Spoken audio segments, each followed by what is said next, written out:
Bonjour à tous et bienvenue sur ce 62e épisode d'Histoire de bagnole et aujourd'hui je vais vous parler de l'Aston Martin 177. Au début des années 2000, un réaménagement complet de la gamme Aston Martin s'effectue. D'abord, la DB9 est dévoilée en 2004 et elle prendra la place de milieu de gamme. Un an plus tard, en 2005 donc, c'est la V8 Vantage qui fait son apparition et qui prendra la place d'entrée de gamme. Puis en 2007, un modèle plus luxueux sur base de DB9 est présenté, il s'agit de la DBS. Mais le groupe Ford, alors propriétaire d'Aston Martin, rencontre beaucoup de problèmes et de difficultés financières et ils vont donc chercher à vendre la marque. C'est finalement en 2007 que la marque va être vendue à un ensemble d'investisseurs divers. Il y a plein de monde là-dedans, c'est très technique, on va pas, ça sert à rien de rentrer là-dedans, on n'est pas en économie, hein. Voilà. Mais ce qui va être en tout cas un vrai tournant dans l'histoire de la marque. Et puis, pour une raison un peu obscure, Aston Martin va décider de s'attaquer au domaine de l'ultra-luxe, de l'ultra-sport. Pour moi, on peut parler ici d'hypercar, même si, en fonction de la définition qu'on prend, certains considéreront qu'il s'agit uniquement d'une supercar et non pas d'une hypercar. Mais bon, voilà. Alors pourquoi Aston Martin souhaite s'attaquer au domaine de l'ultra-luxe? Aston Martin, depuis des années, ils font des petites sportives caractérisées par la fameuse classe à l'anglaise et en même temps un confort assez prononcé. À cette époque, Bentley, qui n'est pas encore devenue ce qu'elle va devenir en étant rachetée par Volkswagen, eh ben, il n'y a pas vraiment de concurrence à Aston Martin. Il n'y a personne qui fait du grand confort et de la sportivité. En fait, cette question, ça va être très compliqué d'y répondre parce qu'en fait, on ne sait même pas si le projet date de l'époque Ford ou date d'après le rachat. Donc on ne sait même pas d'où part ce projet, tout simplement. Si le projet date d'après la vente, alors peut-être que l'idée c'était justement de mettre un grand coup dès le départ, de montrer ce qu'était capable de faire Aston Martin, de faire un coup de com' pour Aston Martin. Ou peut-être que le but était tout simplement de s'aligner avec toutes les autres marques qui font de plus en plus ces projets. Ferrari avec la Enzo, Lamborghini avec la Reventon, Bugatti avec la Veyron, etc., etc. Bref, quoi qu'il en soit, Aston Martin va repartir de zéro pour construire cette merveille et présenter en 2008 l'Aston Martin 177.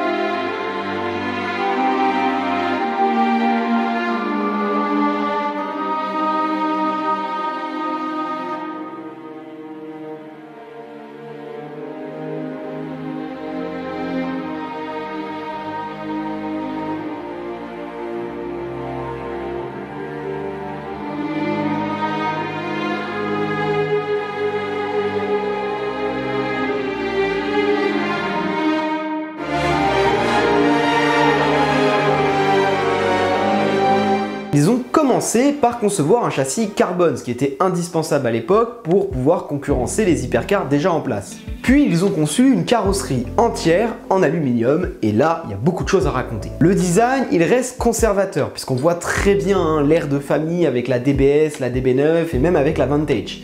Mais ils ont réussi à adopter un côté artistique beaucoup plus prononcé. Les formes sont beaucoup plus travaillées, la ligne est beaucoup plus travaillée, on a des petites ouvertures par-ci, par-là, des petits détails, même la signature lumineuse est beaucoup plus travaillée. En bref, c'est extrêmement élégant, ça évoque très bien le style Aston Martin tout en démontrant la sportivité voulue. Et à l'intérieur, on ne renonce absolument pas au fameux confort Aston Martin et à la classe à l'anglaise. Niveau motorisation, la 177 récupère le V12 de la DBS, mais ici il va développer 750 chevaux, ce qui commence à être vraiment bien, hein, voilà.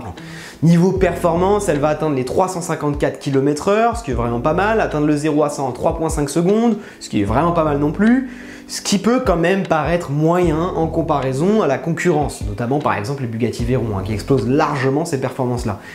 Mais on l'a déjà vu, quand on s'intéresse au rang hypercar, il y a différentes façons de s'y prendre. On a les voitures qui vont vraiment viser la performance, comme les Bugatti Veyron, les Koenigsegg, etc. On a d'autres qui vont plutôt viser les sensations, comme les Ferrari F50, Ferrari Enzo, etc. Et puis, on va avoir plutôt des voitures qui vont viser l'aspect artistique et esthétique, comme Pagani par exemple. Bref, vous l'avez compris, la 177 se démarque par sa classe et l'aspect artistique de son design. En tout, il y aura eu 77 exemplaires, d'où le nom 177.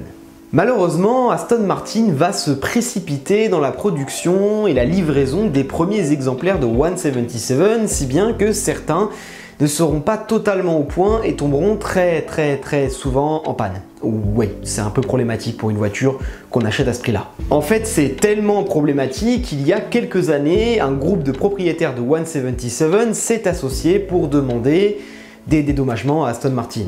Donc a priori, ils sont allés en justice. Je n'ai malheureusement pas trouvé de traces de ça, ni de suite ou de résultats à cette histoire. Donc si vous avez des éléments, n'hésitez pas à les partager en commentaire, ça m'intéresse beaucoup, voilà. Je sais que cette histoire a eu lieu, maintenant, voilà, c'est assez difficile de trouver les détails de cette histoire. Bon, vous connaissez la chanson, on va parler prix bien évidemment, et aujourd'hui, une 177, les prix vont stagner entre 1,7 et 2 millions d'euros, donc la différence, hein, ça va jouer surtout sur le kilométrage et l'état, la spec, etc. Voilà. Bon, j'espère que cette vidéo était pas trop courte, c'était intéressant de parler de la 177, mais en même temps, il n'y a pas grand chose d'autre à rajouter. J'espère que tu as kiffé cette vidéo, si c'est le cas, n'hésite pas à t'abonner, laisser un petit pouce bleu, un petit commentaire. Salut!